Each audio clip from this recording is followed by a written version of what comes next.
नमस्कार, स्वागत है आपका न्यूज़ लॉन्चर पर। मैं हूँ अशोक वानखेड़े, लेकर आया हूँ आपका अपना कार्यक्रम द एक्स-रे। मैंने आपको कल ही कहा था कि कांग्रेस की सीडब्ल्यूसी की जो मीटिंग होगी, उसमें बहुत सारी चीज़ें तय होगी, ईवीएम के बारे में लड़ाई भी तय होगी। लेकिन जैसे कि सीडब्ल्यूसी के मीटिंग में पार्टी के अध्यक्ष, राष्ट्रीय अध्यक्ष खरगे साहब ने भाषण दिया, लेकिन कई उस भाषण को जब मैं एक तरीके से देखता हूँ, तो मुझे लगता है कि राहुल जी के सामने, प्रियंका जी के सामने खरगे जी ने करीब-करीब ये एक्सेप्ट ही कर लिया कि कांग्रेस में कितने नाकारा लोग हैं और कांग्रेस में कमियां भी है और कांग्रेस में बीजेपी के स्लीपर सेल भी है। क्या क्या कहा खरगे साहब ने? कुछ बिंदुवार जो मुझे लगता है कि जो बार-बार विश्लेषक भी कांग्रेस की हर पराजय पे जब विश्लेषण करते हैं और बोलते हैं कि साहब ये इतनी सारी चीजें हुई है, तो कई बार कांग्रेस को नागवार गुजरता है, वो ट्रोल करवाने का प्रयास करते हैं। फिर ज्यादा स्पष्टता से बताओ तो फिर आपको कोर्ट की नोटिस भेजी जाती है। लेकिन उससे पार्टी की वास्तविक छवि सुधरती नहीं। जो है वो खरगे साहब ने भी आज सीडब्ल्यूसी के अपने उद्बोधन में एग्री किया। उन्हें कहा कि हमें तुरंत चुनावी नतीजों से सबक लेते हुए संगठन के स्तर पर अपनी सभी कमजोरियों और खामियों को दुरुस्त करने की जरूरत है। ये नतीजे हमारे लिए संदेश है। पहली बार उन्होंने माना कि संगठन में बहुत खामी है। सबसे अहम बात जो मैं बार-बार कहता हूं कि आपसी एकता की कमी और एक दूसरे के खिलाफ बयानबाजी हमें काफी नुकसान पहुंचाती है। जब तक हम एक होकर चुनाव नहीं लड़ेंगे, आपस में एक दूसरे के खिलाफ बयानबाजी का सिलसिला बंद नहीं करेंगे, तो अपने विरोधियों को राजनीतिक शिकस्त कैसे दे सकेंगे? ये सवाल उन्होंने सीडब्ल्यूसी में पूछा, जिसका विश्लेषक बार-बार कांग्रेस को बताने का प्रयास करते हैं। इसलिए जरूरी है कि हम स्ट्रिक्टली अनुशासन का पालन करें। अनुशासन हर हालात में यूनाइटेड रहना है। पार्टी के पास अनुशासन का भी हथियार है, लेकिन हम नहीं चाहते कि अपने साथियों को बंधन में डालें। वो खड़गे साहब का कहना था कि वो एक्शन भी ले सकते हैं अनुशासनहीनता पर, लेकिन वो बंधन में नहीं डालना। इसलिए सबको ये सोचने की दरकार है कि कांग्रेस पार्टी की जीत में ही हम सबकी जीत है और हार में ही हम सबकी हार है। पार्टी की ताकत से ही हमारी ताकत है। ये उन्हें रेखांकित करना पड़ा। देश की आज़ादी के 75 साल बाद जिस पार्टी ने लगातार 60 साल तक राज्य किया हो, जिस पार्टी की उम्र 150 साल से ज़्यादा हो, उस पार्टी के अध्यक्ष को इतने साल बाद यदि अपने लोगों को ये बताना पड़ रहा है कि पार्टी की ताकत ही हमारी ताकत है और पार्टी की जीत में ही हमारी जीत है और पार्टी की हार में हमारी हार है। ये उन स्लीपर सेलों के लिए था कि जो पार्टी की हार में भाजपा की जीत में अपनी जीत देखते हैं। साथियों, चुनाव में माहौल हमारे पक्ष में था, लेकिन केवल माहौल पक्ष में होना भर जीत की गारंटी नहीं। हम माहौल को नतीजे में बदलना सीखना होगा। क्या कारण है कि हम माहौल का फायदा नहीं उठा पाए? हमें पर्याप्त मेहनत करने के साथ समयबद्ध तरीके से रणनीति बनानी होगी। बहुत महत्वपूर्ण बात कही। हमें अपने संगठन को बूथ लेवल तक मजबूत करना होगा। बहुत पुरानी बात कही। हमें मतदाता सूची बनने से लेके वोट की गिनती तक रात-दिन सजग और सचेत और सावधान रहना होगा। जिनके जनरल सेक्रेटरी 5 स्टार और 7 स्टार में जाके रहते हैं और जिनके जो पर्यवेक्षक जाते हैं, वो 5 स्टार होटल में जाके सिर्फ धन पशुओं को मिलते हैं, सुख सुविधा भोगते हैं। उनसे कैसी अपेक्षा करेंगे खारगे साहब? आपको तो सबसे पहले इन लोगों को सामान्य ज़िंदगी जीने का सिखाना होगा। बूथ लेवल पे सामान्य कार्यकर्ता रहता है। जब तक सामान्य कार्यकर्ता से लोग जुड़ेंगे नहीं, तब तक ये नतीजे ऐसे ही आते रहेंगे। हमारी तैयारी आरंभ से मतगणना तक एक जैसी होनी चाहिए। हमारे वर्कर्स और सिस्टम मुस्तैदी से काम करें। क्या वर्कर मुस्तैदी से काम करेगा जब नाना पटोले साहब फ़ोन ही नहीं उठाते, लोगों से मिलते तक नहीं?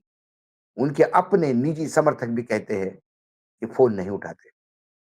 जो अध्यक्ष अपने कार्यकर्ताओं के साथ संवाद ही स्थापित नहीं करता है, वो ये तमाम बातें कैसा करेगा जो आप कह रहे हैं? लीडर ऑफ अपोजिशन बड़े त्योहार अपने परिवार से ज़्यादा उन्हें कुछ दिखता नहीं। वो लोग कहाँ से फिर संगठन को मजबूती देंगे?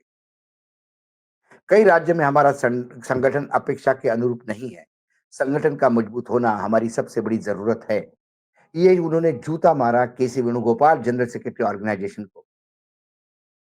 ये 5 साल जनरल सेक्रेटरी ऑर्गेनाइजेशन होते हुए भी अध्यक्ष को ये कहना पड़ता होगा कि कई राज्यों में हमारा संगठन अपेक्षा के अनुरूप नहीं है। इससे बड़ा कालीख जनरल सेक्रेटरी ऑर्गेनाइजेशन के मुंह पे नहीं हो सकती। उन्हें इस्तीफा देने की जरूरत है क्योंकि संगठन को पलीता लगाने में उनका अहम रोल है। हाल ही के चुनावी नतीजों का संकेत ये भी है कि हमें राज्य में अपने चुनाव की तैयारी कम से कम 1 साल शुरू कर देनी चाहिए।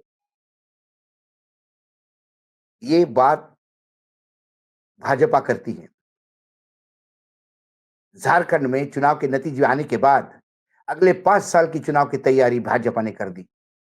लोकसभा चुनाव के नतीजे आने के बाद दूसरे दिन से महाराष्ट्र की तैयारी उन्होंने शुरू कर दी और यहाँ महाराष्ट्र के कांग्रेस के नेता लोकसभा के विजय के उन्माद में ही एक दूसरे को बधाई देते रहे और पार्टी को गर्त में ढकेलते रहे। पहला काम मतदाता सूचियों की जांच करनी चाहिए ताकि हमारे पक्ष वाले वोट की हर हालत में सूची में बने रहे। ये बात कितने दिनों से कितने नेता कहते आए हैं, लेकिन इसका कुछ नहीं हुआ। अगली बार मैं जो कहना चाहता हूं कि हम पुराने ढर्रे पे चलते हुए हर समय सफलता नहीं पा सकेंगे। बिल्कुल, जवाबदेही होनी चाहिए। जवाबदेही नहीं है। वही कानून का वो जो सर्वे करने वाली एजेंसी वही हर बार सर्वे करती है, जिताऊ उम्मीदवार देते हैं और डिपॉजिट जब्त करवाते हैं। वही स्क्रीनिंग कमेटी के चेयरमैन, वही इंचार्ज जनरल सेक्रेटरी, चुनाव हारने के एक्सपर्ट टीम जो है कांग्रेस की, वही हर राज्य में भेजी जाती है। तो चुनाव जीतने की अपेक्षा कैसे करेंगे? आपका राजनीतिक प्रतिद्वंदी क्या कर रहा है, इसे रोजमर्रे को देखना होगा। हमें समय से निर्णय लेने होंगे, जवाबदेही तय करनी होगी। मैं वही जवाबदेही की कह रहा हूँ। क्या निर्णय लेने होंगे? जो महिला 8,000 वोट पाती है, उसके जगह सक्षम महिला उम्मीदवार जो विधायक थी, वो 48,000 वोट पाती है इंडिपेंडेंट लड़के भी। उसके बावजूद भी जवाबदेही तय नहीं होती कि उनका टिकट किसने किया था। सवाल ये है, हमारे प्रतिद्वंदी क्या कर रहे हैं, इसके लिए आपके प्रतिद्वंदी पार्टी में आपके हितचिंतक होने चाहिए, जो भाजपा में कांग्रेस के स्लीपर सेल होंगे। लेकिन जहां कांग्रेस ही 80% भाजपा का स्लीपर सेल बनी हुई है, वहां कांग्रेस का हर निर्णय, हर रणनीति पल-पल में कांग्रेस को, बीजेपी वालों को रिपोर्ट होती है। कई बार तो बीजेपी जो चाहती है वो उम्मीदवार दिए जाते हैं। कई बार तो बीजेपी जो चाहती है वो रणनीति बनाई जाती है, क्योंकि फिर जितवाना बीजेपी को होता है। एक और बात मैं कहना चाहता हूं, कई बार हम खुद अपने सबसे बड़े शत्रु बन जाते हैं, जो वाकई में है। हम खुद अपने बारे में नकारात्मक, हताशापूर्ण बातें करेंगे और ये कहेंगे कि हमारा कोई नैरेटिव नहीं है। ये कहने वाले वो लोग वही हैं जो बीजेपी के सामने लगातार पार्टी को कम आंकते हैं। मैं पूछता हूं कि नैरेटिव बनाना और उसको जनता तक पहुंचना किसकी जिम्मेदारी है? ये हम सब की सामूहिक जिम्मेदारी है। नैरेटिव बनाते हैं। राहुल गांधी लगातार जी जान लगा के नैरेटिव बनाते हैं। उस नैरेटिव को लोगों तक पहुंचाने के बजाय राहुल गांधी की छवि को धूमिल करने का प्रयास पार्टी के ही लोग करते हैं। ये भी खड़गे साहब ने कह देना चाहिए था आज। फिर ईवीएम पे बोले, जिसका हमने पहले ही रिपोर्ट किया था कल। हमें हर हालत में चुनाव लड़ने के तरीके को बेहतर बनाना होगा क्योंकि समय बदल रहा है। चुनाव लड़ने के तरीके बदल गए हैं। हमें अपनी माइक्रो कम्युनिकेशन स्ट्रैटेजी के विरोधियों से बेहतर करनी होगी। प्रोपेगेंडा उस मिस इन्फॉर्मेशन से लड़ने के तरीके ढूँढने होंगे। पिछले परिणामों से सबक लेकर हमें आगे बढ़ाना होगा। खामियों को दूर करना है, आत्मविश्वास के साथ कड़े निर्णय लेने होंगे। लोकसभा चुनाव में उत्सव भरे नतीजे हासिल करने के बाद विधानसभा में हमें धक्का लगा कठोर निर्णय लेने होंगे। हमें नए संकल्प के साथ ग्रासरूट लेवल से ब्लॉक, जिला, एआईसीसी तक बदलाव लाना होगा। ये सारी बातें उन्होंने कहा। ये बोले हैं खड़गे जी, लेकिन क्या कठोर निर्णय लेंगे? क्या सर्जरी करेंगे? सर्जरी उन्हें शुरुआत से करना होगा और सर्जरी में पहला ऑपरेशन जनरल सेक्रेटरी ऑर्गेनाइजेशन को निकालने का है। बाकी जनरल सेक्रेटरी जो लगातार बने रहे और रिजल्ट नहीं दे पाए, उनकी जवाबदेही तय होनी चाहिए। आज हरियाणा में चुनाव होने के बाद भी इतने दिन हो गए, महीनों चले गए, लेकिन अभी तक वहाँ कांग्रेस ये नहीं तय कर पाई कि वहाँ विधानसभा में उनका विपक्ष का नेता कौन होगा। हरियाणा में 12 साल से जिला अध्यक्ष नहीं है, आज भी उस पे नहीं। खड़गे जी को एक बार राहुल जी से बात करके पूछ लेना चाहिए कि राहुल जी वाक़ई इस संगठन में विश्वास रखते हैं या नहीं। राहुल जी संगठन के बारे में क्या सोचते हैं, इसके लिए कभी विस्तार से बात करेंगे। एक्स-रे में मैं उनके भाषण को ये तमाम चीज़ों में देखता हूँ और मुझे लगता है कि खड़गे जी बोल तो गए, लेकिन क्या खड़गे जी ये कर पाएँगे? खड़गे जी ने अपने मन की वेदना बता दी, लेकिन इस वेदनाओं को समझने के लिए राहुल गांधी और प्रियंका गांधी का साथ चाहिए। यदि प्रियंका गांधी और राहुल गांधी के ही लोग अपने वहाँ पूरा रायता फैला रहे हैं, तो फिर उसको कौन समेटेगा? सवाल ये है।